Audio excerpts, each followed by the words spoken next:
ஏறத்தாழ 160 மாணவர்கள் கலை நிகழ்ச்சியில கலந்துக்கிறாங்க. இவங்களுக்கு மேக்கப் போடுறது எங்க ஆசிரியர்கள் மட்டும்னால முடியாது, பெற்றோர்கள் ஒத்துழைப்புனாலதான் இது சாத்தியவர்கள் உதவி செஞ்சிருக்காங்க இந்த மேக்கப்புக்கு.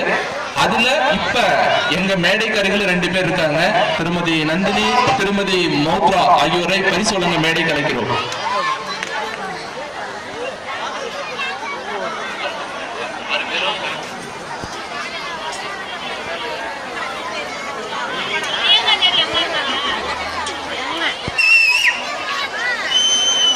அடுத்ததா ஒரு சிறு நிகழ்வு. இந்த ஆண்டு புதுசா எம்ப்ராய்டரிங் டைட்டல் அதுக்காக ஒரு போட்டி நடத்தி இருந்தோம் 6 to 8 வகுப்பு மாணவர்களுக்கு. அதுல முதல் பரிசு 2ஆம் பரிசு வாங்கின மாணவர்கள் தங்களோட படைப்பை உங்ககிட்ட காட்டுவாங்க.